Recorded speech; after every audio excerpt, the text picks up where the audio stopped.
Welcome mga kalingap, mga kaibigan. Update tayo dito po sa trending na naman natin pong magtalakay ito po sa ating channel. Ito na naman na Beyonce nagulat. Ito naman sa pahayag ni Kuya Bal Santos Matubang. Sabi ni Kuya Bal ay binaboy daw sila ni Kuya Bal, BSM, Kuya Bal, Holy, itong si Dr. Love. Ito po ang ating reaksyon at ito naman ang bagong date dahil ito pong si Kuya Bal ay may pahayag tungkol po sa sinasabi nila na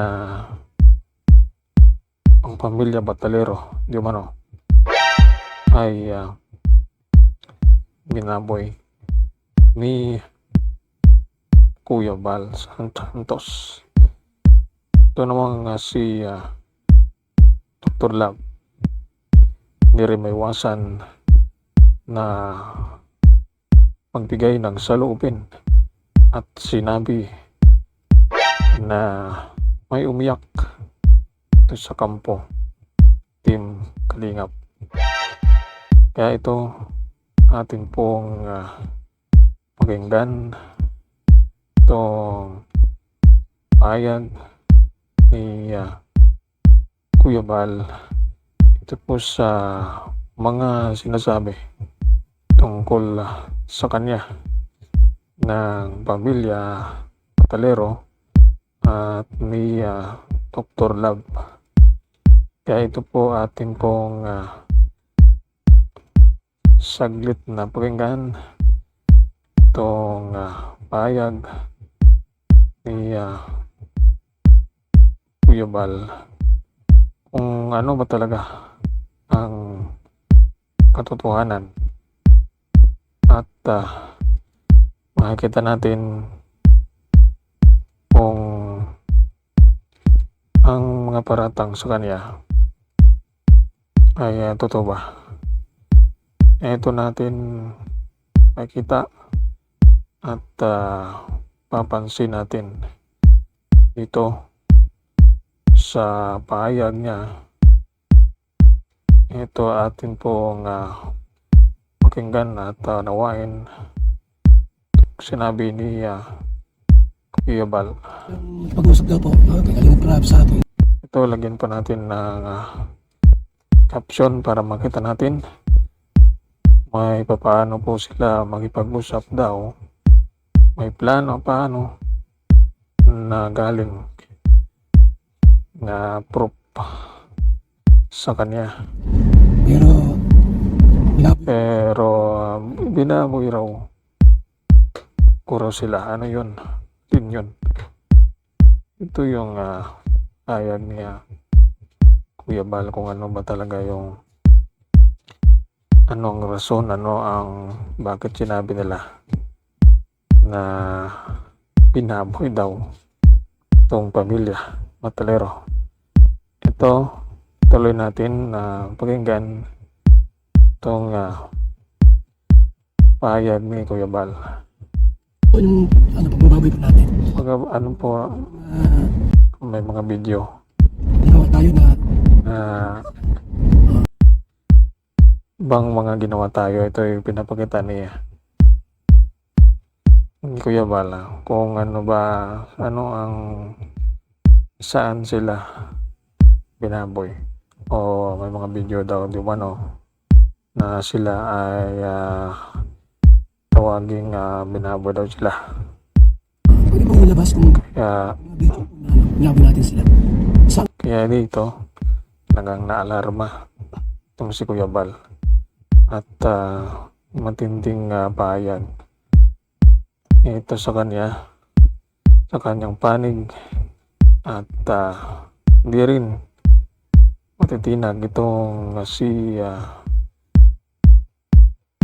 Dr. Love meron ding pahayag at may mga sinabi din siya tungkol dito dahil sinabihan niya na umiyak tong panig ni Kuya Bal at Team Kalingap at ito natin makikita naman kung ano yung pahayag ni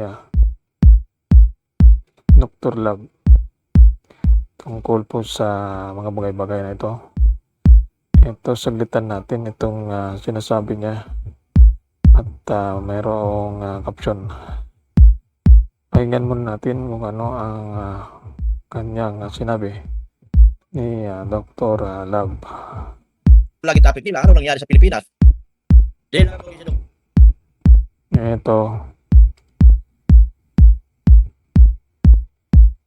lang caption, kaya club, mapagmahal at sana maging maayos, kawawa naman. ito ay sinabihan ni Dr. Love na may umiyak din sa kabilang kampo. Kaya nga si Kuya Bal ay nagulat dito sa mga sinasabi ng kabila, kung ano ba ang mga paratang sa kanya at gustong kumasa itong kampo ni Dr. Love na kumano ay may isasiwalat tungkol ito sa Team Kalingap sa panguna ni Kuya Bal at hindi patitinag itong si Kuya Bal na depensahan ang Team Kalingap laban mo sa paninira sa kanya. At ito nga sinabi nga ni Kuya Bal na talagang nahuli niya ito si Dr. Love ito sa mga ginagawa niya upang masira tiwala ng tao dito po sa Team Kalingap. Kaya nito si Beyonce, ito ay may pahiwatig na aalis itong si Beyonce dahil kung ang magulang ay nagsasabi ng ganito na mga laban dito po kay Kuya Bal, ay malamang ang anak ay susunod din sa mga magulang. At dito natin makikita kung mga ari-arian o ang bahay na tinulong ay ibibigay ito kay Beyonce. Ano ang magiging gagawin ng pamilya kung kalabanin ng Team Kalingap habang ang kanyang anak ay wala pa pahayag na alis o bigyan natin ng panahon mga pagsalita itong si Beyonce kung ano ba talaga ang plano niya at anong mangyayari dito po sa bahay. Sinabi na hindi na mababawi itong bahay kung aalis itong beneficiary. Ano ang magiging resulta nito? Ito ang ating matutukan dahil painit na painit itong kabilang grupo, team ni Dr. Love at ang Kalingap sa mga bangayan sa isa't isa. Matibay ang dalawang grupo na ito. Ito muna ating reaksyon sa matinding bakbakan tungkol dito sa mga sisiwalat ng magkabilang grupo.